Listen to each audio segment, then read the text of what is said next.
Bismillahirrahmanirrahim. Assalamualaikum warahmatullahi wabarakatuh.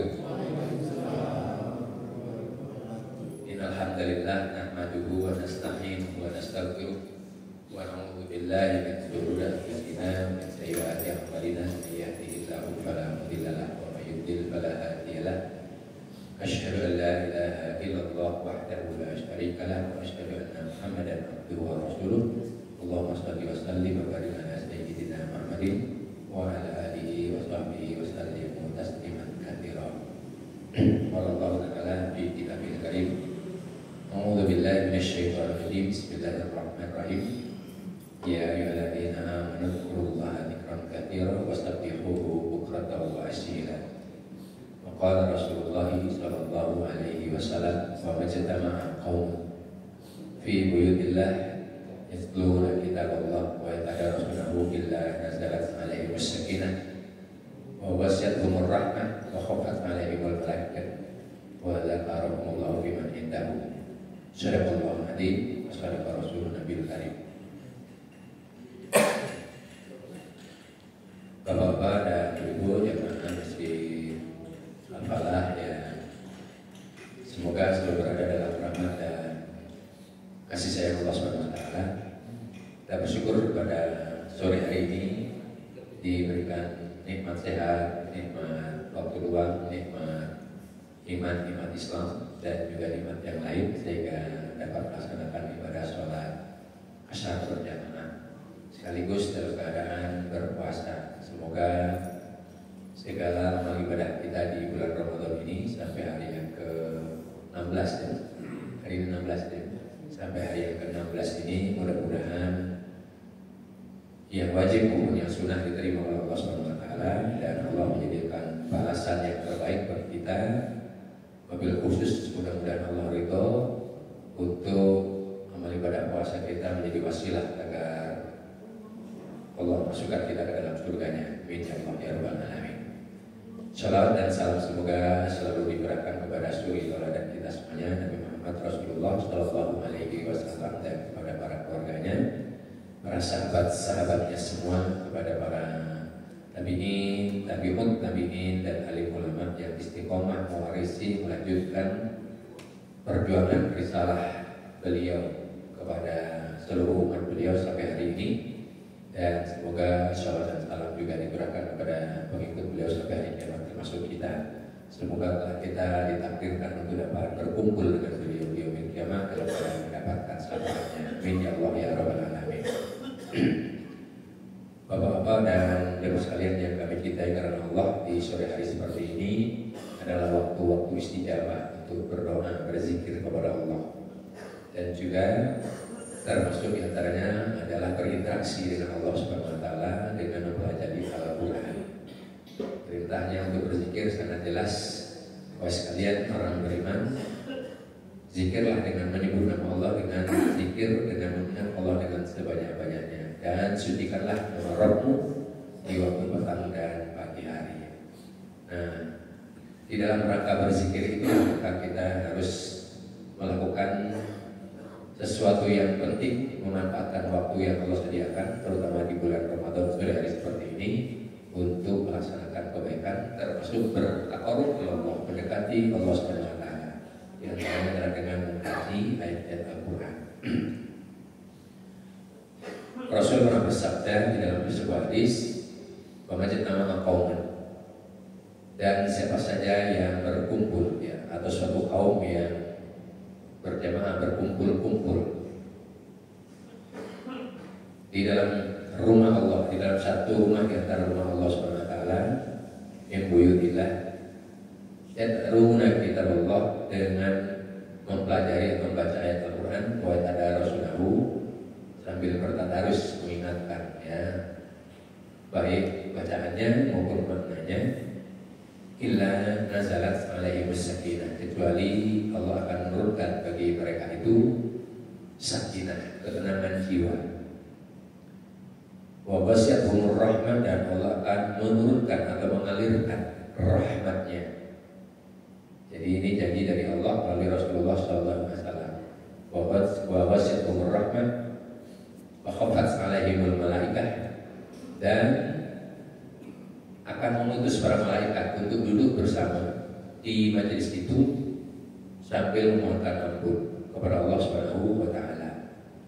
Jadi Allah menurunkan malaikat-malaikat yang karena ridho merundukkan sayap-sayapnya hadir dalam majelis ilmu, majelis yang di dalamnya dibacakan, dipelajari Al-Quran. Hadirnya di situ malaikat di samping menjadi saksi juga memohonkan ampunan kepada Allah Subhanahu wa taala bagi orang-orang yang hadir dalam majelis tersebut. Wa dzakarallahu fi man indahu, dan Allah akan menyebut-nyebutnya, membangga-banggakannya orang-orang yang ada dalam majelis Al-Quran tadi di hadapan para malaikat yang berbakti. Nah, ini adalah bagian dari motivasi di sore hari seperti ini. Di antaranya adalah kita mengkaji beberapa ayat Al-Quran. Dan pada kesempatan yang singkat ya, dalam sore hari ini kita ingin mempelajari pemberitahuan dari Allah Subhanahu wa taala. Allah mengungkapkan rahasianya. Siapa orang-orang yang dicintainya, yang disayanginya, karakternya seperti apa? Nah, ini yang akan kita sampaikan pada waktu sore hari ini, sehingga nanti menjadi bekal bagi kita, supaya kita menyesuaikan agar karakternya sama atau mendekati apa yang dibimbing, yang disampaikan, yang dibuka rahasianya oleh Allah Subhanahu wa taala. Karakter orang-orang yang disayangi Allah, Ibadur Rahman, hamba-hamba Allah yang disayangi oleh Ar-Rahman. Setidak-tidaknya kalau kita rangkum ada 12, meskipun ada yang 3 jadi 1 ya. Yang pertama, karakter orang-orang yang dicintai Allah atau hamba-hamba yang dicintai oleh Ar-Rahman, yaitu orang-orang yang menjalani kehidupannya di muka bumi ini tidak dengan sombong, tetapi dengan rendah hati. Yang namanya rendah hati itu ya jelas tidak sombong kan begitu. Kepada siapapun dia baik.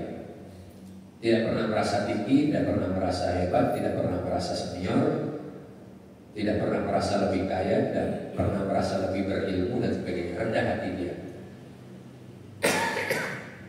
Walaupun Allah karuniakan ilmu yang tinggi, yang mendalam, dengan gelar dan kesarjanaan yang berderet-deret, tapi dia tidak pernah sombong kepada siapapun. Bahkan kalau gelarnya tidak dicantumkan, dia tidak marah, kan gitu ya. Tapi ada kadang-kadang ada orang yang kalau gelarnya tidak dicantumkan marah, kan. Sudah haji berkali-kali nggak ada hajinya. Haji itu marah, nunggunya 7 tahun, bahkan ada yang 20 tahun kenapa nggak dicantumkan. Nah, itu namanya orang yang rendah hati. Orang yang rendah hati orang yang tidak masalah gitu ya. Kalau misalnya yang berderet-deret gelarnya tadi tidak dicantumkan, dia tidak marah, tidak rendah hati. Sehingga dengan cara seperti itu dia bisa bergaul dengan siapa saja, tidak ada batas atau tidak ada resistensi, penolakan. Ya, saya pernah sampaikan di dalam medsos itu ya, sebuah kisah nyata. Dulu tetangga saya ya, seorang profesor ini ilmunya luas gitu ya, terkenal di mana-mana. Tapi dengan tetangga sekitarnya tidak dikenal. Ya, dia tidak dikenal karena memang eksklusif, gaya hidupnya eksklusif, ya. Bergaulnya dengan orang-orang yang sekufu, istilahnya itu, sekufu, sederajat, ya. Tapi anak-anaknya kemudian akhirnya sukses, sudah pergi ke Belanda, ada yang di Australia, satu lagi kemudian ada di Amerika. Dia tinggal berdua dengan istrinya. Suatu saat istrinya meninggal dunia. Nah, meninggal dunia juga jarang yang melayat, Pak, karena nggak dikenal. Jadi begitu akhirnya ya cuma kerabatnya, ya, yang melayat di situ ya orang-orang jauh-jauh tadi, ya. Nah, akhirnya tinggal sendirian. Suatu saat dalam keadaan sakit parah, nggak ada yang ngurusin, tetangga juga nggak ada yang kenal, kan begitu ya. Nah, kecuali ya mahasiswanya kan, mahasiswa sekarang mendengar sakit ya dikunjungi mahasiswanya, tapi tetangganya nggak ada yang kenal karena bakarnya tinggi dan sebagainya, eksklusif. Nah, ketika suatu saat meninggal dunia sama, tidak ada yang menyalakannya, tidak ada yang melayatinya dan sebagainya, karena ada yang kasih kabar, mahasiswa yang kasih kabar, akhirnya ya sederhana, padahal ilmunya tinggi. Nah, itu menjadikan kesedihan, ya. Artinya ilmu yang tinggi itu tidak memberikan manfaat kepada masyarakat warga sekitarnya karena gaya hidupnya eksklusif. Nah, kemudian saya bandingkan bayangkan seorang yang hanya lulusan SD gak punya kerjaan kecuali dia tukang bersih got di kompleks. Setiap ada got mampet, got kotor dan sebagainya, dia yang bersihkan. Ya, kadang-kadang kalau dikasih honor yang lebih dia nggak mau. Ya, jadi begitu. Yang penting dia bermanfaat bagi yang lain. Nah, tetapi ketika dia sakit dan sebagainya, dari mana-mana orang itu mengunjunginya, orang-orang kaya tadi mengunjunginya. Ya, merasa kasihan dengan keluarganya dan khawatir nanti kalau buat saya mampet siapa lagi yang benar-benar bersihin ini. Kan orang susah ya seperti ini, ilmunya ilmu khusus. Ya, yang betul-betul tidak ada yang menyainginya kan begitu. Dikenal banyak orang ketika meninggal dunia ia melayat Masya Allah, yang menyolatkannya Masya Allah, karena orangnya rendah hati walaupun lulusan SD saja, tapi dikenal. Artinya apa? Keahliannya, ilmunya bermanfaat bagi yang lain dan tidak ada yang menyainginya, sehingga orang khawatir begitu tadi sakit gornya pada mampet, bingung nyari orangnya. Sedangkan kepada orang ini dibayar mahal nggak mau kan gitu. Ya. Ini orang yang berbandingnya tadi, orang yang biasa hidupnya ya tidak sombong gitu ya kepada siapapun, ya dikenal oleh siapapun, akhirnya ketika meninggal dunia yang melayat banyak, yang menyolatkannya banyak. Artinya apa? Karena bermanfaat bagi sesama yang lain. Nah, karakter orang yang pertama tadi orang yang menjalani kehidupan di muka bumi dengan rendah hati, sehingga dia pada siapapun bisa masuk dan diakui oleh siapapun, tidak ada resistensi penolakan. Bahkan ilmunya bermanfaat, kekuasaannya bermanfaat, hartanya bermanfaat, jabatannya bermanfaat bagi rakyat, bagi umatnya. Nah itu yang dikehendaki oleh Allah Subhanahu wa Ta'ala. Walaupun tadi gelarnya deret-deret, kemudian kedudukan jabatannya di mana-mana, lembaganya ABCD, yang swasta maupun yang pemerintah, gitu ya. Tapi dia tetap rendah hati kepada siapapun, tidak pernah sombong, tegur sapa, silaturahim dan lain sebagainya, sehingga dia memberikan manfaat kepada yang lain. Hartanya infakkan. Ya walaupun tentu infaknya juga perhitungan. Artinya perhitungan di sini tidak semena-mena. Nanti karena ada karakter yang berikutnya. Kemudian yang kedua, apabila ada orang-orang jahil yang suka membulinya, mengejeknya, merendahkannya, mengolok-olokkannya, maka dihadapi dengan tenang, dengan biasa saja, tidak baper, tidak marah, tidak emosional. Ya, misalnya direndahkan, oh kamu misalnya apa begitu ya, direndahkan, tidak ada masalah. Ya, saya cerita pengalaman ini bukan berkeluh kesah ya, bukan membuka aib. Ya, cerita pengalaman ketika kuliah. Nama saya kan pakai huruf W, jadi secara absen itu di urutan 3 terakhir, gitu ya. Di antara satu kelas yang jumlahnya kurang lebih 70 orang. Kalau kuliah umum ini di tingkat pertama di IPB waktu itu ya. Kalau kuliah umum kan ruangannya gede karena absennya di paling belakang, dulunya di belakang di sini. Nah udah begitu di IPB itu kuliahnya padat betul ya. Di tingkat pertama itu pelajarannya banyak, kemudian ada praktikumnya, ada laporan tertulis, harus ketik dan sebagainya. Kadang-kadang itu jam 2 malam baru selesai, pagi sudah kuliah lagi. Kuliah siang hari ngantuk kan gitu ya. Apalagi kalau dosennya menceritakan sesuatu, pelajarannya itu tidak menarik ya, tidak ada media tapi dia cerita begitu ya, sambil melawak ya. Nah, saya duduk di belakang. Kalau duduk di belakang kan biasanya kursi ada tempat tas dan sebagainya gitu ya. Karena capek ya sepatu dicopot, kaki ditaruh di tempat letakan kaki itu yang di depannya. Nah teman-teman pada iseng karena ngantuk ya, kuliahnya ngantuk gitu ya, sepatu itu muter Pak. Muter, tahu-tahu sampai di meja dosen, di bawah meja dosen. Dosennya begitu lihat belakang, ini sepatu siapa? Wah, ramai itu Pak, dibully satu kelas gitu kan. Akhirnya saya Pak dosen, kenapa? Gak tahu, tiba-tiba ada di situ. Sepatunya ternyata ada nyawanya, saya bilang gitu kan. Wah, jadi kan tadinya sebenarnya dikerjain sama teman-temannya kan gitu ya, sama teman-teman. Saya nggak marah, maju kamu gitu kan. Nah, akhirnya apa? Pasti kamu ngantuk ya, sehingga aku kamu pindah ke sini. Iya Pak dosen. Gitu ya. Akhirnya suruh cerita ya, cerita suruh yang tadi dikuliahkan suruh cerita ya, karena kita ngantuk. Yang namanya ngantuk ngomongnya sederhana kan gitu ya, ceritakan. Tapi kadang-kadang juga ilham Allah ada aja gitu ya. Ada yang nyerempet-nyerempet dari materi yang tadi setengah denger gitu ya, masih bisa diceritakan. Ya dihukumnya begitu, suruh ngasih kuliah kepada teman-temannya, tidak real teman-temannya. Tapi saya tidak marah. Dan itu sering Pak. Nanti kadang-kadang nggak sampai ke meja asli gitu kan, di dalam tas gitu kan. Ya. Kita bingung, mungkin mau pulang atau pas jam istirahat bingung sepatunya kemana gitu. Ya udah, gini aja. Masuk musola sepatunya tinggal di situ, kemudian ya kita nyeker gitu ya, masuk musola sholat sesuanya. Dengan keyakinan nanti pasti balik lagi gitu kan. Nah itu yakin betul. Tapi nanti rame karena tiba-tiba ada di tas mahasiswi tadi. Ya, menganggap itu mahasiswinya ini, aku kenapa ada di sini gitu kan. Tapi udah tahu ya, saya biasa dikerjain gitu ya. Karena nggak pernah marah jadi dikerjain terus kan. Kalau marah mungkin kapok kali ya, tapi karena saya nggak pernah marah. Nah seperti itu.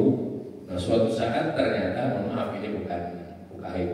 Suatu saat ya sudah lama itu terulang lagi. Sepatu saya itu dimasukkan ke tas yang paling depan.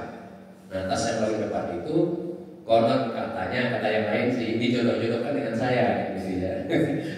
Mahasiswa itu saya nggak pernah tahu gitu kan. Sampai dibawa pulang Pak saya ke rumahnya.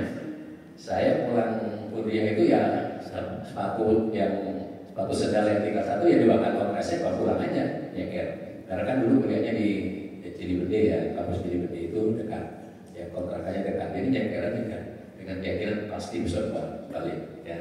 Akhirnya besok hari sebelum kuliah itu pada berkunjung Pak di kontrakan. Ya sambil bawa hadiah dan sebagainya pada minta maaf. Gitu akhirnya makan bareng di situ.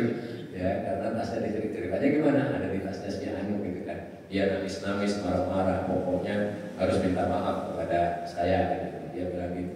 Ya kalau enggak pokoknya mau dilaporin dan sebagainya. Oh, teman-teman yang suka kerjain bingung. Nah di situ kita nggak pernah merasa tersinggung, nggak pernah merasa marah dan sebagainya. Ya dari situ karena nggak pernah marah, nggak pernah tersinggung, akhirnya dikerjain terus-menerus sering dikerjain. Gitu ya.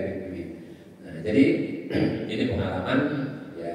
Tapi itu bagian dari pendidikan bagi saya, pendidikan karakter ternyata ya. Dengan dibully kalau kita tidak marah ternyata nggak sakit, sehat terus. Sehingga saya alhamdulillah di tingkat persiapan atau tingkat 1 yang berat itu ya, walaupun saya aktif di Badan Pertanian Islam, kemudian langsung masuk HMI, kemudian tugasnya sering mengabdi pada masyarakat, alhamdulillah laporan selesai, pelajaran juga selesai dan sebagainya, aman ya, untuk menghilangkan stres kalau dibully tadi. Jadi kita kadang-kadang turun ke lapangan atau turun ke desa-desa, Cinangnek, Gunung Bunder dan sebagainya, membina para petani, ngaji bersama dengan anak-anak begitu. Kalau dulu belum ada eksposnya, belum ada rekaman dan sebagainya, ada. Tapi itu kita lakukan. Nah, jadi yang dikehendaki Allah adalah ketika dibully oleh siapapun orang yang jahil, troublemaker, maka dia hadapi dengan tenang dan bahkan dibalas dengan kata-kata yang mengandung kesalahpahaman. Maka itu akan menimbulkan kenyamanan. Ya. Tapi kalau dendam, ngomel-ngomel, wah penyakitan itu nantinya. Akhirnya dikerjain, tapi kerjanya dengan cara yang semakin menyakitkan. Nah, kemudian yang ketiga, orang yang memanfaatkan waktu-waktu malamnya, ya di antara sebagian malamnya, untuk duduk dan berdiri, duduk, sujud dan berdiri menyembah kepada Allah Subhanahu wa Ta'ala. Jadi waktu malam harinya tidak semuanya dihabiskan untuk tidur, tetapi dia sisihkan waktunya dihabiskan untuk sujud berdiri menyembah kepada Allah Subhanahu wa Ta'ala. Seraya sambil berdoa di situ, tidak hanya beribadah tetapi juga berdoa, bermunajat, meminta kepada Allah supaya dijauhkan dari azab api neraka jahanam. Bapak dan Ibu jemaah sekalian yang saya hormati, karakter ini yang 12 karakter yang akan kita bahas ini, Allah beri kesempatan, rahasianya dibuka, tapi bagaimana mengamalkannya, melatihnya, maka Allah kasih tiap 1 tahun sekali, 1 bulan, yaitu di bulan Ramadan. Yang pertama tadi kan mesti rendah hati. Orang yang berpuasa pasti rendah hati karena merasa lapar, jadi dia rasakan bagaimana orang yang sehari-hari kadang dapat makan, kadang enggak. Disitulah kemudian dilatih untuk menjadi orang yang rendah hati dengan berpuasa tadi. Kemudian tadi orang yang tidak baperan ketika diolok-olok. Kan kita diajar oleh Rasulullah SAW. Orang yang berpuasa itu kalau diajak berjidal, diolok-olok, diajak berantem, dia hanya mengatakan menghindar anasoib. Betul nggak? Nah itu latihnya karakter ini di bulan Ramadan. Allah itu pengasih, di samping memberikan rahasianya, karakter yang disayanginya apa saja, bagaimana melatihnya di bulan Ramadan. Nah, orang yang sering berdoa, meminta meminta kepada Allah supaya dijauhkan dari azab neraka jahanam. Maka biasanya di antara sholat tarawih, ya kita latihan sholat malam di sholat tarawih itu.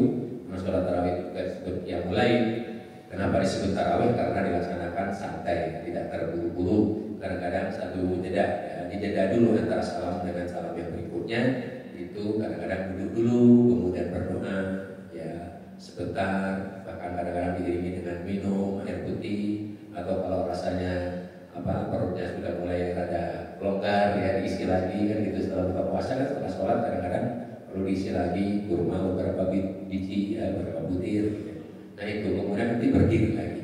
Nah itu disebutkan sholat tarawih. Kenapa sholat yang mulai di bulan Ramadan disebut tarawih? Itu sejarahnya, ya dilaksanakan dengan cara santai, tidak terburu-buru.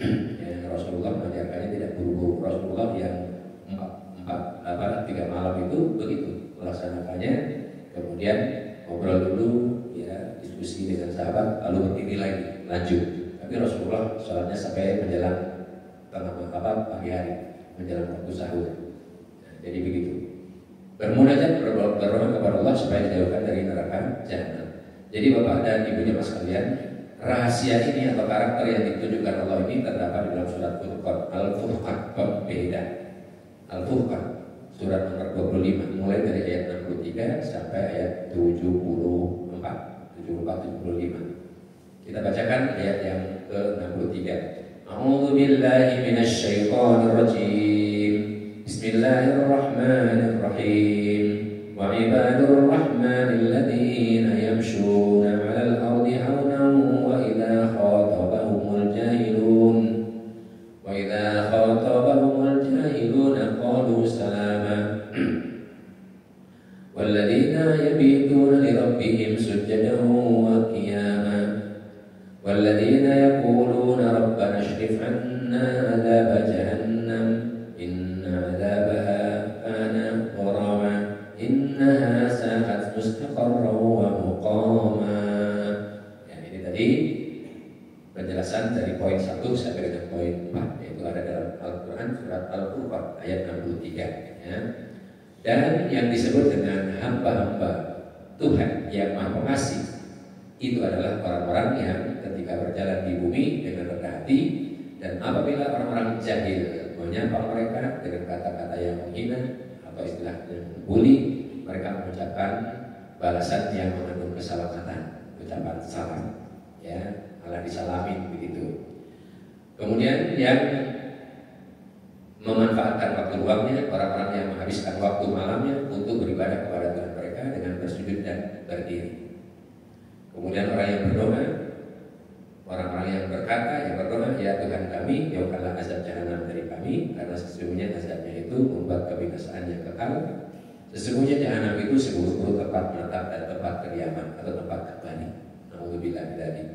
Makanya di bulan Ramadan kan juga dianjurkan ada 24 bacaan yang itu dianjurkan. Di dalam hadis qudsi Rasulullah menyatakan 2 untuk Allah supaya Allah ridho, dan 2 untuk kalian. Jangan pernah kalian lengah dengan doa ini, yaitu asyhadu an la ilaha illallah astaghfirullah nas'aluka ridhaka wal jannah wa na'udzubika min sakhatika wan nar. Nah, berarti ini sudah dilatih, makanya suruh biasa berdoa, meminta kepada Allah supaya dijauhkan dari azab neraka jahanam dan dimasukkan ke dalam surganya. Itu karakter yang keempat. Insya Allah kita bisa selalu berdoa di antara waktu-waktu sholat, ya mulai baik yang tarawih berjamaah maupun sendiri-sendiri. Iringi setiap habis salam, jangan langsung berdiri lagi, doa dulu. Ya, kalau kita biasanya diiringi dengan yang diajarkan Nabi, Allahumma innaka afuwwun tuhibbul afwa fa'fu anni.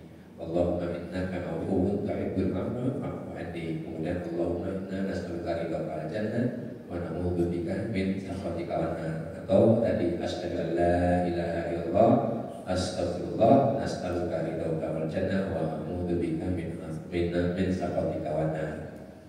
Karakter yang kelima dijelaskan dalam ayat berikutnya, walladzina idza anfaqu lam yusrifu wa lam yaqturu wa kana baina dzalika qawama. Tidak kikir dalam berinfak atau tidak berlebih-lebihan, tidak berlebih-lebihan ketika berinfak, tapi juga tidak pergi. Artinya infak yang dikeluarkannya itu di antara kedua itu tadi, ya sesuai dengan kemampuannya. Di antara keduanya ya berarti ya di tengah kan gitu. Kalau boros bisa menyebabkan menyesal. Orang yang terlalu boros berinfak pun kadang-kadang menyesal karena apa?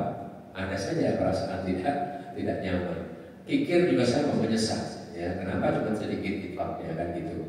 Nah, sehingga dijelaskan dalam ayat ini apabila orang-orang itu apa dan orang-orang yang menginfakkan hartanya mereka tidak berlebih-lebihan tetapi juga tidak kikir tetapi infaknya di antara keduanya.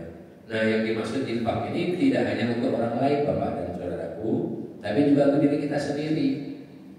Jadi kalau dia mampu berpenampilan yang bagus, ya berpenampilan bagus dengan hartanya tadi. Untuk keluarga dan anak-anaknya, jangan sampai kemudian ya terkesan pelit gitu ya. Sampai-sampai kan istri Abu Sufyan ketika belum masuk Islam kan minta izin sama Rasulullah ya. Minta izin sama Rasulullah, Rasulullah, sesungguhnya suamiku dalam keadaan pelit gitu ya, jarang ngasih nafkah. Bolehkah aku mengambil ya sebagian ya dari hartanya untuk sekedar makan sehari-hari? Kan begitu kata Rasulullah, boleh. Nah ini tanda pelit tadi, sampai istrinya ngambil ya, masuk kamar dompetnya diambil, tapi nggak boleh berlebihan kata Rasulullah, diambil hanya sebatas kemampuan untuk konsumsi termasuk untuk menyuguhi suaminya tadi. Jadi jangan sampai kemudian kita pelit ya.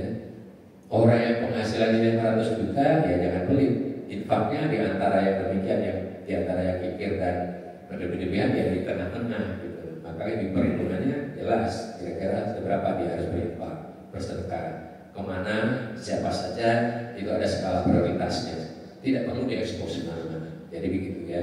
Tapi kalau penghasilannya 500 juta per bulan misalnya begitu ya, Allah alam dari mana, tapi misalnya itu katakanlah berkah gitu ya, dari Allah, yang usaha yang berkah. Maka infak sedekahnya ya mestinya ya seimbang. Ya sampai 10%, 20% rasanya normal itu karena hidupnya sederhana. Toh tidak bisa, tidak bakal dinikmati sendiri. Keluarganya disantuni. Jangan sampai keluarganya miskin di kampung didiemin. Ya, saya pernah dikeluhi ini seorang Nasrani. Maksudnya murtad ya, gara-gara punya saudara sudah jadi tokoh besar, tokoh Islam besar, penghasilannya banyak, gitu ya, ceramah kemana-mana, tapi punya saudara, ya, kemudian tidak disantuni. Akhirnya ya murtad beneran. Tadinya memang sudah apa tadi gara-gara mungkin ya tadi susah diajak diskusi atau diarahkan susah gitu ya. Akhirnya apa kemudian ya dia murtad beneran gitu ya. Karena dibuat miskin tadi, tidak disantuni oleh keluarganya. Nah ini jangan sampai terjadi seperti itu di antara keluarga kita. Jadi skala prioritasnya sudah pernah kita jelaskan ya, kalau tidak salah di ayat 217 kalau tidak salah ya, tentang bagaimana skala prioritas, yaitu orang tuanya ya, infak itu yang keluarkan kepada kedua orang tua, kemudian kerabat dekat artinya sahabat saudara-saudara kandung kita ya, kemudian kerabat dekat, kerabat jauh, tetangga dekat, tetangga jauh, sahabat dekat, sahabat jauh dan seterusnya. Baru nanti fakir miskin, anak yatim dan sebagainya. Nah itu kalau masih banyak. Jadi begitu. Ya, kemudian yang keenam, tidak melakukan kesyirikan dalam beribadah kepada Allah dalam bentuk apapun. Nah ini ayatnya, ayat berikutnya, walladzina la yad'una ma'allahi ilahan akhar. Tidak melakukan kesyirikan dalam menyembah Allah subhanahu wa ta'ala dalam bentuk apapun. Kemudian lanjutannya yang ketujuh, wala yaqtuluna an-nafsal lati harramallahu illa bil haqq. Dan tidak membunuh jiwa kecuali atas alasan yang dibenarkan oleh Allah Subhanahu wa taala. Nah, sekarang ini karena orang tidak paham terhadap ajaran agama, pembunuhan di mana-mana. Gara-gara urusan sepele membunuh. Ya, gara-gara urusan waris atau minta sesuatu yang sepele kepada neneknya dibunuh neneknya dan seterusnya. Ini bahaya ya. Di dalam Islam makanya agama Islam itu mengajarkan kedamaian, mengajarkan kebaikan, itu jelas ya. Tidak boleh membunuh semena-mena kecuali dengan alasan yang dibenarkan di dalam ajaran agama, dibenarkan Allah. Hanya ada 3 alasan yang dibenarkan untuk menghabisi jiwa orang lain, yaitu ketika dalam peperangan, perang apa namanya, perang memang perang beneran gitu ya, bukan perang apa namanya sekarang itu perang siwar atau perang apa namanya, perang asimetri. Itu apa? Perang ya, perang ilmu dan sebagainya. Benar-benar perang hati ya, di medan perang itu boleh. bunuh. Ya. Kemudian yang kedua, menegakkan hukum, kisos atau hukum rajam atau hukum acuh. Nah itu, ya, kisos, rajam atau hukum acuh. Kalau tidak dalam rangka untuk itu dilarang. Ya, bahkan tata cara hukum kisos itu pun juga melalui pengadilan resmi yang diakui atau dilaksanakan oleh umaro atau penguasa. Ya, hukum kisos. Seseorang yang membunuh orang lain, apabila keluarganya minta dikisos, wajib bagi penguasa untuk melaksanakan kisos tersebut. Tidak boleh tidak. Ya, tidak boleh kemudian dengan menyogok. Ya, menyogok itu sebenarnya adalah mereka mensiasati dari dia. Kalau keluarganya kemudian memaafkan yang minta dia, maka dibayar diatnya, tebusan jiwa yang tadi. Misalnya seorang suami yang tulang punggung keluarga sedang bekerja di perjalanan kemudian tertabrak mobil ini dan dalam keadaan tidak sengaja, itu pun ada diatnya. Ya, kalau keluarganya nggak rela, maka itu juga dikisos, gitu ya. Karena tebusannya hanya dengan kisos. Dan setelah dikisos, orang yang melanggar atau yang melakukan tadi hukumnya bebas bersih, diampuni oleh Allah Subhanahu wa Ta'ala. Demikian pula orang yang terkena hukum rajam, berzina, apabila dia yakin bahwa seperti yang pernah wanita Al-Muminiyah itu ya dikisahkan dalam sebuah hadis, ya, dia mengaku berzina. Rasulullah kemudian bertanya, apakah kamu begini? Iya. Kalau begitu tunggu sampai engkau melahirkan. Dan begitu. Rasulullah tidak langsung, karena dalam keadaan hamil, tunggu sampai engkau melahirkan. Ketika melahirkan, dia minta lagi, ya Rasulullah, saya sudah melahirkan, ini anak. Maka tegakkanlah hukum rajam atas diriku sehingga Allah mengampuni dosa. Kemudian Rasulullah bersabda lagi, tunggu sampai engkau menyusuinya dan sampai menyapitnya, sampai 2 tahun berikutnya. Saya telah disabit, dia datang lagi, wahai Rasulullah, sesungguhnya aku takut kepada Allah apabila engkau tidak menegakkan hukum terhadap diriku ini, karena aku telah melakukan dosa besar. Akhirnya dieksekusi hukum rajam. Dan setelah dihukum rajam, dia syahid di dalam Allah Subhanahu wa Ta'ala karena ketaatannya terhadap hukum Allah Subhanahu wa Ta'ala. Jadi di dalam Islam itu penegakan hukum itu fungsinya ada 2, fungsi kafarah, penebus dosa, fungsi pencegah, ya, supaya tidak terjadi pembunuhan semena-mena atau tidak terjadi kekejian atau kezaliman, ya, fahisah yang merajalela. Jadi orang takut untuk melakukannya. Jadi begitu. Maka sebenarnya hukum Islam itu menenteramkan, ya, karena yang melanggar kalau sudah ditegakkan hukum Allah berarti dia suci, tidak boleh kemudian dianggap sebagai orang yang berdosa karena sudah ditebus di hadapan Allah Subhanahu wa Ta'ala. Kalau misalnya tadi yang menabrak tadi kemudian mau minta memberikan tebusan, diskusi dengan keluarganya bilang tebusannya sekian, maka ditebuslah itu kematian yang akibat kecelakaan kendaraan tadi tertabrak, ya, sampai kebutuhan ahli warisnya atau keluarganya tadi tidak kesulitan, ya, sehingga tetap ada rezeki atau usaha atau modal untuk meneruskan usaha hidupnya tadi. Setelah itu tidak boleh dihukum, di penjara nggak boleh, ya, yang melakukan penebusan tadi, dan itu diputuskan sesuai dengan tuntutan keluarganya di hadapan hakim pengadilan agama, ya, misalnya begitu. Maka dengan tebusan kesanggupannya berapa, bebas, ya, nggak boleh ditahan, nggak boleh dipenjara. Jadi nggak perlu ada penjara. Di Aceh mau bangun penjara, ya Pak, untuk koruptor, ya Pak. Itu beritanya kan begitu. Berapa hektar yang dibebaskan untuk penjara? Ya udah begitu, nanti kalau sudah di penjara kan ada fasilitas listriknya, kemudian kamar mandinya, macam-macam. Nah, itu boros namanya. Ya, nggak efektif hukumnya. Kalau di hukum Islam, kalau sudah membuat kerusakan di muka bumi, dipancung, ya, suruh menyatakan taubat, kemudian hukumnya dipancung. Ketika sudah dipancung, dia mengucapkan la ilaha illallah, insya Allah sahih, beres, nggak perlu ada penjara. Kalau di penjara nanti kan butuh macam-macam, ya, langsungnya tiap hari bisa, kalau di total ribuan orang bisa miliaran. Akhirnya pajak dan sebagainya masuk untuk membiayai orang-orang yang di penjara, sementara masyarakat kesulitan dan sebagainya. Jadi tidak membunuh, kemudian tidak berzina. Nah, membunuh dan berzina ini biasanya sekali 3 uang, 11-12 berderet biasanya. Karena apa? Kalau sudah berzina tadi kan punya anak di luar nikah, Kalau punya anak luar nikah karena takut malu dan sebagainya, dibunuh, digugurkan. Ada yang sudah melahirkan kemudian dibuang di tempat sampah atau dibunuh dulu, ya, atau kresek dibuang. Nah, ini diharam, termasuk adalah dosa besar. Walladzina la yaquluna Allah ilahan akhar wala yaquluna nafsallati haramallahu illa bi'idznihi illa bil haqq wala yaznun. Wa man yaf'al dzalika yalqa atama yudha'af lahu adabu yaumal qiyamati wa yakhlud fihi muhana. Dan orang-orang yang tidak menyebutkan Allah dengan sembahan yang lain dan tidak membunuh orang yang diharamkan kecuali atas alasan yang benar dan tidak berzina. Dan barang siapa yang melakukan yang demikian, niscaya ia mendapatkan hukuman yang berat, yakni akan dilipat gandakan azabnya untuk dirinya pada hari kiamat, dan dia akan kekal dalam azab itu dalam keadaan terhina.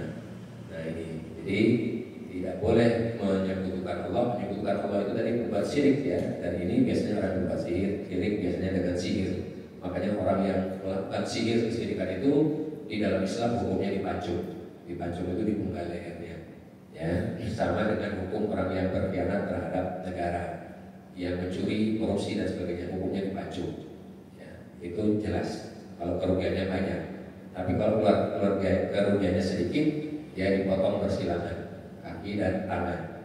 Kalau masih lebih sedikit lagi, pengkhianatannya dan sebagainya masih bisa diperbaiki, dibuang ke negeri yang jauh, keluarga negaranya dicabut. Itu dalam Islam begitu, ya, ada ayatnya di dalam Al-Quran, ya. Nah, ini tahapan hukumannya. Tapi Allah sudah menjelaskan, hamba yang kasihnya yang tidak melakukan kesyirikan, tidak berzina, tidak membunuh. Ya, ini dijelaskan tadi di dalam surat Al-Furqan ayat 68-69. Kemudian yang ke-8, hamba atau manusia yang suka memohon ampunan kepada Allah, bertobat dari segala maksiatnya tadi.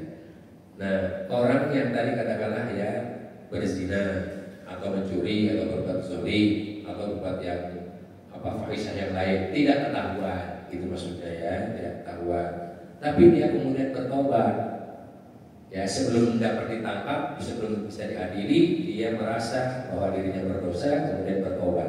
Dosa besar tadi, karena khawatir nanti mendapat azab yang berlipat ganda di akhirat, maka dia bertobat. Nah, bertobatnya bersumpah kepada Allah untuk tidak mengulanginya lagi, tidak mengulangi perbuatan keji, fahisah dan sebagainya tadi. Ya, kalau dia pernah mencuri, dikembalikan diam-diam, ya, dikembalikan kepada yang dizolimi, ya, yang dicuri atau yang dikorupsi kembalikan diam-diam, ya, karena nggak ditangkap semua bukti dan sebagainya sudah, kemudian dikembalikan diam-diam. Nah itu dia bertobat, maka itu tobatnya diterima. Artinya orang-orang yang bertobat dari dosa besar tadi, ya, dari segala perbuatan maksiat. Ini rangkaiannya dengan ayat atasnya tadi, illa man taba wa amana wa amila amalan shalihan fa ulaika yubaddilullahu sayyi'atihim hasanat wa kana Allahu ghafurur rahiman wa man taba wa amila shalihan fa innahu yatubu ilallahi mataba. Kecuali orang-orang yang bertobat tadi yang disebutkan ya tadi, terlanjur membunuh tapi tidak ketahuan. Wah, kalau gitu tabrak lari aja supaya ketahuan. Nah itu juga tetap aja, kalau ketahuan nanti kena hukuman. Tapi kalau misalnya benar-benar dia menabrak sesuatu di tempat yang tidak ketahuan, kemudian dia dia rawat, kemudian dia kuburkan, dia urusi dengan bertanggung jawab, tapi tidak ketahuan orang lain. Setelah itu dia bertobat, ya, maka tobatnya diterima, ya, dalam keadaan beriman tentu saja. Kemudian setelah itu dia mengerjakan kebaikan, keluarganya dan sebagainya tiba-tiba disantuni dan sebagainya. Tapi dia tidak pernah ngaku menabrak keluarganya karena dihutan misalnya begitu, ya. Nah itu tidak ada masalah, tapi dia sebelum berbuat kebaikan, maka Allah mengampuni dosa-dosanya dan keburukannya akan diganti dengan kebaikan Allah Subhanahu wa taala, sehingga dia menjadi orang yang bersamaan. Yang ke-9, orang yang tidak pernah berani berdusta, bersaksi palsu. Bersaksi palsu kan berdusta, ya. Hanya karena dapat sogokan uang, kemudian yang benar jadi salah, yang salah jadi benar, itu namanya berdusta, ya, bersaksi palsu. Jadi orang yang disayangi Allah tidak pernah mau berdusta, ya, tidak mau berdusta, tidak mau membuat kesaksian palsu, tidak mau mengurangi takaran dan timbangan, karena bagian dari kedustaan. Rasulullah pernah menyatakan alaikum bisidq, hendaklah kalian jadi orang-orang yang selalu dalam keadaan benar, jujur. Fa inna sidqa yahdi ilal bir, karena sesungguhnya kejujuran itu sumber dari segala sumber kebaikan. Wa innal birra yahdi ilal jannah, dan setiap kebaikan itu akan menghantarkan pelakunya ke dalam surga. Wa ma yazalur rajulu sidqa wa yataharras sidqa hatta yuktaba indallahi siddiqan. Karena siapa orang-orang yang mengutamakan kejujuran dalam keadaan apapun, ya, sehingga dia akan dicatat oleh Allah Subhanahu wa taala, diproklamirkan, dibanggakan oleh Allah sebagai orang yang siddiq, orang-orang yang jujur. Kemudian Rasulullah mengingatkan hadis selanjutnya, ya, wa iyyakum al-kadhiba, hati-hatilah kalian, waspada kalian dengan kebohongan, dengan kedustaan. Fa innal kadhiba yahdi ilal fujur, karena setiap kebohongan itu pintu masuknya segala bentuk kejahatan. Wa innal fujur yahdi ilan nar, dan setiap kejahatan akan menggelincirkan pelakunya ke dalam neraka. Wa ma yazalur rajulul kadhiba wa yataharral kadhiba hatta yuktaba indallahi kadzdzaba. Siapa saja orang yang berbohong, maka dia akan cenderung kembali berbohong, menutupi kebohongannya, terus berbohong, sehingga Allah akan mencatatnya di dalam kitabnya itu sebagai pembohong atau berdusta. Jadi hati-hati. Makanya banyak orang yang sekali berbohong, dia berbohong berikutnya. Karena apa? Takut kebohongan pertamanya terbongkar, ditutupi lagi dengan bohong lagi. Bohongnya mau ketahuan, cari alasan lagi, terus begitu. Ya, maka nanti Allah akan stempel di dalam kitab catatannya itu ini sebagai al-kadhab, sebagai berdusta. Nah, makanya hamba Allah yang disayangi adalah hamba yang tidak pernah berdusta, tidak pernah mau bersaksi palsu.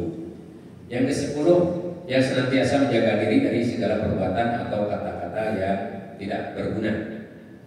Yang dijelaskan dalam ayat ini, walladzina la yashhadu nadzur wa idza marru bil lagwi marru kirama, dan orang-orang yang tidak memberikan kesaksian palsu dalam bentuk apapun, ya, baik terhadap diri sendiri maupun orang lain, berkaitan dengan hukum atau dengan berjual beli dan lain sebagainya, tidak pernah bersumpah palsu.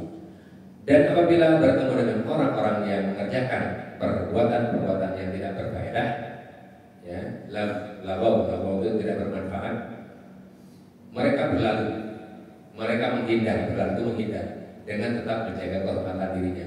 Bukan malah pengen tahu apa sih sedang ngomongin apa, gitu ya. Jadi malah pengen tahu kadang-kadang ini begitu ngomong yang tidak bermanfaat, kalau hidup tidak bermanfaat, ya ngabuburit sambil ngomongin kesana kemari gak karuan, ya lewat saja kemudian pergi, tidak mau ikut di dalamnya. Itu orang yang disayangi oleh Allah yang Maha Penyayang. Jadi menghindar dari segala bentuk amalan yang tidak berguna, yang sia-sia. Di bulan Ramadan kan juga dididik untuk tidak melakukan perbuatan yang sia-sia, ya Pak ya. Semua yang dilakukan oleh orang berpuasa, kata-katanya, doanya, ya ibadahnya, bahkan tidurnya dinilai ibadah gitu. Tidurnya maksudnya tidur capek gitu ya. Nah, tapi kalau digunakan untuk yang tidak berguna, waduh sia-sia. Sayang sekali ya Pak, ibadah puasanya nanti pahalanya jadi berkurang. Yang ke-11, tidak mengingkari hukum syariat ketika diingatkan dengan ayat-ayat Allah Subhanahu wa taala yang berisi hukum-hukum syariat, tidak mengingkari. Maksudnya tidak menyikapinya dengan tuli dan buta, cuek bebek, ya sebut gitu ya. Bukan urusan saya, ngapain itu mah dongeng orang lalu. Nah, akhirnya kufur dia. Jadi orang-orang yang ketika ditunjukkan ayat-ayat Allah tentang syariat, maka dia menerimanya walaupun belum mampu melaksanakannya 100%, seperti hukum qisas, hukum rajam, hukum apa tadi, pancung dan sebagainya. Tadi kan kita nggak bisa menolak, itu nggak boleh diingkari. Jangan bilang itu nggak cocok dilaksanakan di kita. Yang tidak cocok otak kita, gitu kan? Yang tidak cocok itu pengetahuan kita, karena hukum itu justru adalah untuk kebaikan kita, untuk keadilan, untuk kedamaian, untuk kemakmuran, untuk menurunkan ridho dari Allah Subhanahu wa taala. Jadi jangan bilang itu hukum itu nggak cocok di negara kita. Negara kita kan Pancasila. Lah Pancasila kan ada 5 sila: ketuhanan yang Maha Esa, kemanusiaan yang adil dan beradab. Harus beradab dong. Jangan main tembak, main bunuh, kemudian tidak ada hukumnya, itu tidak beradab. Persatuan Indonesia, kerakyatan yang dipimpin oleh hikmah. Hikmah itu pasti ayat Al-Quran dan hadis yang dibimbing oleh hikmah, petunjuk, ya, permusyawaratan perwakilan permusyawaratan dengan sistem perwakilan. Itu Islam semua itu. Yang merumuskan ulama, bukan ulama main-main, bukan ulama ecek-ecek.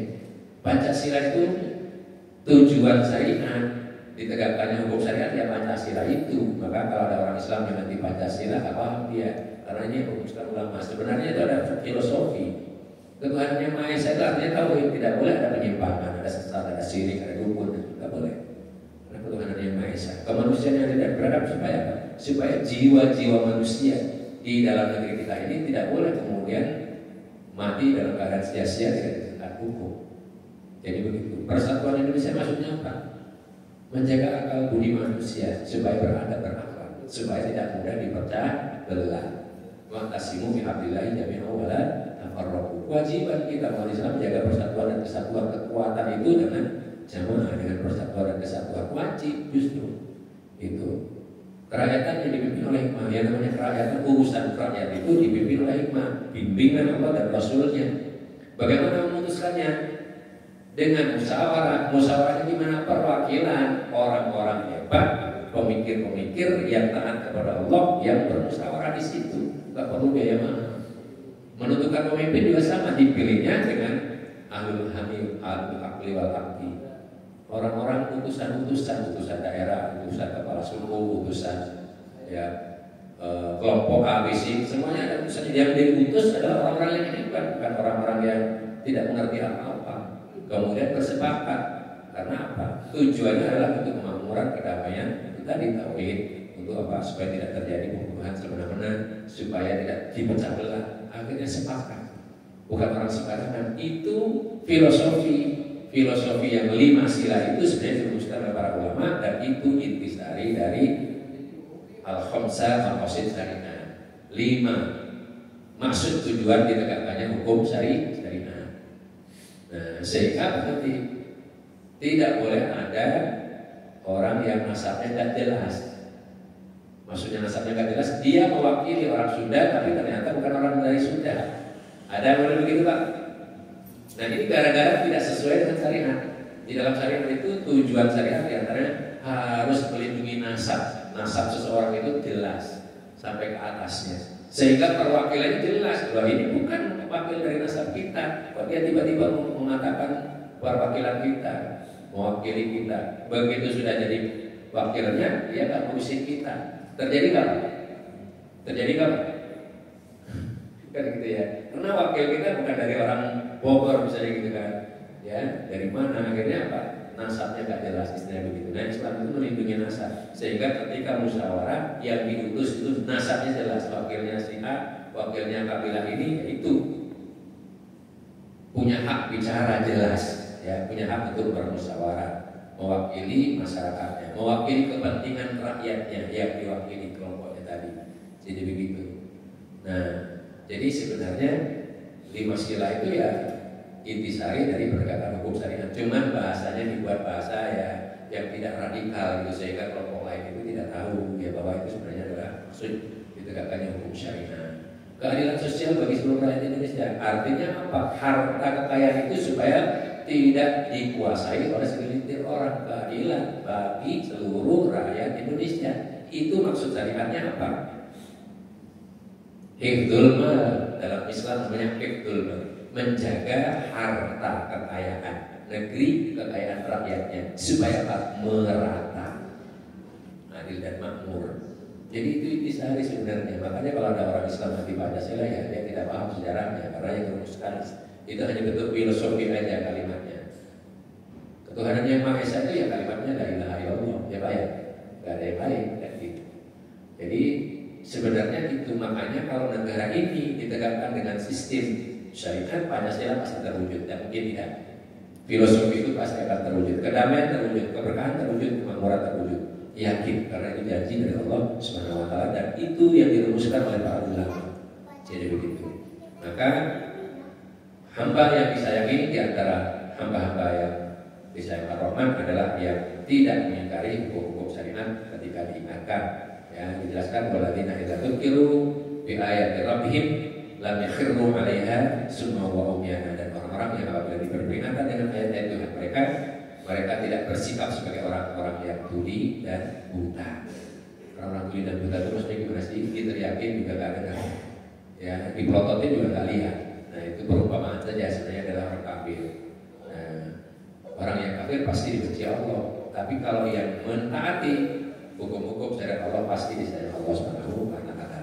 Jadi disikapinya dengan samina wa ata'na, diusahakan untuk ditegakkan. Makanya umat Islam yang konsisten terhadap Pancasila biasanya konsisten dalam perjuangan, karena paham filosofi itu, bukan sekedar tauhid. Itu bukan tauhid, itu masuk syariat di situ intisarinya. Cuma di luar bahasa, yang bahasanya itu supaya tidak dicurigai oleh umat yang lain. Kan gitu sebenarnya. Cuman ini yang menegakkan Pancasila ini kadang-kadang bukan orang-orang yang mengerti Islam, ya, yang anti Islam bahkan, maka Pancasilanya belok gitu ya, Ketuhanan Yang Maha Esa maknanya apa gitu ya, aliran sesat dibela-bela gitu ya. Kemudian pembunuhan merajalela, perzinahan sama, judi online dibiarkan, bahkan kemudian minta upetinya dan sebagainya, ya, dan sebagainya. Narkoba juga demikian. Ini jiwa-jiwanya jadi rusak. Sila yang kedua itu dilanggar sebenarnya.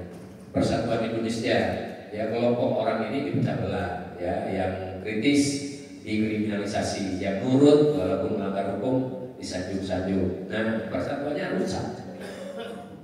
Kemudian dimasukkan dengan demokrasi setiap satu orang punya satu suara. Sistem pemasyaratannya hilang, perwakilannya hilang, pelanggaran semuanya. Ya, kemudian apa? Harta kekayaan negeri dikuasai oleh segelintir orang, sampai laut dipagar-pagar, dikasih sertifikat. Nah, kan itu namanya kekacauan. Jadi 5 sila itu hanya sekedar sekarang? Kalau Islam tidak ditegakkan, ya nggak pernah terwujud itu Pancasila. Tapi begitu Islam ditegakkan, yakin Tuhan Yang Maha Esa pasti terwujud. Kemanusiaan yang adil dan beradab terwujud, ya, dan seterusnya pasti terwujud. Yang memahami maksudnya filosofi itu dengan maksud syariat, insya Allah. Jadi orang-orang yang apabila diperingatkan dengan ayat-ayatnya tidak bisu dan tidak tuli dan buta. Artinya kita berusaha untuk mengamalkannya, menegakkannya. Yang ke-12 yang terakhir, orang yang selalu memohon kepada Allah agar diberikan pasangan keturunan yang baik, yang menyenangkan hati, dan supaya dijadikan Allah sebagai pemimpin bagi orang yang bertakwa. Jadi ini diajarkan pula doanya, Rabbana hab lana min azwajina wa dzurriyyatina qurrata a'yun waj'alna lil muttaqina imama. Rabbana hab lana, ya Allah, karuniakanlah kepada kami min azwajina, dari pasangan-pasangan kami, wa dzurriyyatina, dan anak cucu keturunan kami, qurrata a'yun, sebagai penyenang hati kami, penyedap mata kami. Ya, artinya tidak bikin kesal. Melihat istri itu bukan kesal, lihat anak bawaannya doa terus gitu ya, karena anaknya menyenangkan, didoakan. Kemudian minta supaya dijadikan pemimpin bagi orang yang bertakwa. Nah, anak, istri itu adalah bagian dari kepemimpinan kita sebagai suami. Kalau kita sering berdoa, sudah berusaha untuk dibimbing, dididik menjadi anak-anak yang baik, yang menjadi istri yang baik, akhlaknya baik, pendidikannya baik, ketaatan ibadahnya juga baik, maka bahagia kita. Nah, disitulah kemudian doa kita diijabah, menjadi pemimpin bagi orang yang bertakwa, minimal di keluarga kita. Kalau keluarga tadi semuanya jadi orang yang bertakwa, kemudian terjadilah komunitas satu RT bertakwa semua. Bertakwa, RT semuanya bertakwa karena pemimpin keluarganya bertakwa, anak-anak istrinya keluarga bertakwa, akhirnya satu RT bertakwa semua. Nanti diberikan keberkahan Allah Subhanahu wa Ta'ala. Yang kaya tidak pernah merasa kaya, dia berbagi kepada yang lain, akhirnya di situ makmur. Yakin di situ. Karena apa? Diberi keyakinan bahwa segala sesuatu yang dia lakukan ada balasannya, dan tidak akan pernah menyesal orang yang berbuat baik itu, bahkan timbul kebahagiaan. Jadi orang yang selalu berdoa supaya mendapatkan keluarga yang sakinah, mawaddah, warahmah. Walladzina yaquluna rabbana hab lana min azwajina wa dzurriyyatina qurrata a'yun waj'alna lil muttaqina imama. Surat Al-Furqan ayat yang ke-74. Nah, kalau kita mampu melaksanakan yang ditarbiyah Allah, rahasia dari Allah tadi, selama bulan Ramadan kita berlatih terus ya, buka puasa bersama dengan anak istri di rumah. Gak usah pesan-pesan apa namanya tadi di mana, di kafe-kafe yang terbuka itu, pesan boleh pakai Grab, bawa pulang, makan bareng dengan keluarga dan kerabat. Kalau kita pesannya dari kemarin, besok hari Ahad pesan ya, booking. Saya booking masuk jam pada asar ke situ, sediakan makanannya A, B, C, D, ya, buffetnya udah lengkap di situ. Begitu mau masuk ke situ ternyata kata bagian parkir, ya Pak ya, putar-putar dulu cari parkir. Sampai ke situ ternyata belum siap, padahal sudah ngancam, nggak boleh telat ya, gitu kan. Ya, ternyata sampai di situ belum juga tersaji. Azan maghrib masih sibuk itu petugasnya mencacikan. Akhirnya kita buka puasanya ya, nggak semuanya dimakan. Udah gitu baru mau makan semuanya, sholatnya kelewat, sholat maghribnya. Begitu mau pulang macet lagi, parkirnya mesti tukeran atau gantian. Akhirnya apa? Capek, emosi tadi. Tapi kalau pesannya pakai Grab sekarang kan namanya Grab ya, atau Gojek, pesan makanan, bawa pulang gitu ya. Ajak tetangga sekitar makan bareng atau saling memberikan, itu nikmatnya luar biasa. Ketemu anak istri yang selama ini jarang ketemu, buka bahasa bareng karena anak istri anak kuliah atau kerja atau apa dan sebagainya susah masuk bareng. Di bulan puasa ketemu bareng. Nah disitulah pendidikan akhlak, pendidikan apa tadi Qurrata Ayun tadi timbul. Sekali lagi 15 karakter ini pelatihannya baik yang advance maupun yang tingkat awal itu di bulan Ramadan. Semuanya di bulan Ramadan. Dididik untuk tidak mudah marah, kemudian hidup sederhana, berinfak bersedekah, rajin tapi juga tidak boros, rajin berdoa, rajin sholat, rajin ngaji. Itu semua pelatihannya di bulan Ramadan. Maka kita bersyukur diberi Allah SWT diingatkan setiap tahun untuk menjadi hambanya yang dikasihinya. Apa balasannya? Ayat berikutnya, ulaika yujzaunal ghurfata bima sabaru wa yulaqawna fiha tahiyyatan wa salama khalidina fiha hasunat mustaqarra wa muqama. Mereka itu yang memiliki karakter terbina selama bulan Ramadan tadi, sehingga memiliki karakter 12 tadi, akan diberi balasan dengan tempat yang tinggi di dalam surga. Tempat yang tinggi dalam surga namanya surga Firdaus, atas kesabaran mereka, dan di sana mereka akan disambut dengan penghormatan dan ucapan yang mengandung keselamatan. Bahagia sekali. Ya, tadi misalnya tadi kita pakai kafe, padahal kita sudah sudah booking. Yang masuk ke situ ternyata bukan kita, yang anak kita teman. Itu Bapak dari mana? Saya udah booking dulu berapa? Ini namanya siapa? Oh bukan, diusir-usir. Tapi kalau di dalam surga baru diusir, silakan Pak, silakan. Gitu ya. Nah, itu dimana dalam surga semuanya disambut dengan muka yang somek, yang ceria, yang mengandung keselamatan, tidak dibully, tidak dipersulit dan sebagainya, tidak dicurigai dan sebagainya. Mereka kekal di dalamnya. Surga itulah sebagai tempat-tempat menetap dan tempat kediaman atau tempat kembali.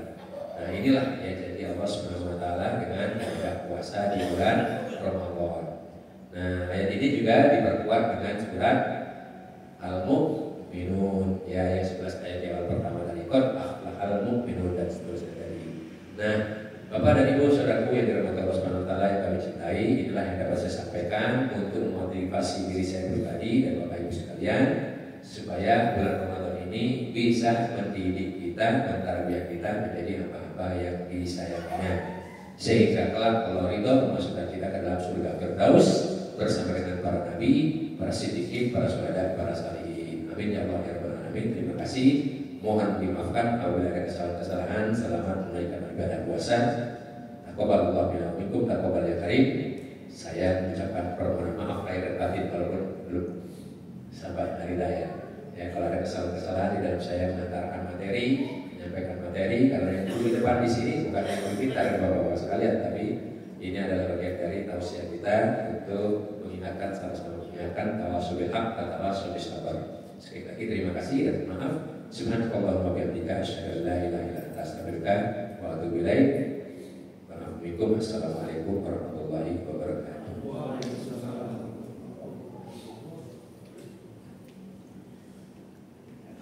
Silakan dilanjut membaca zikir pagi dan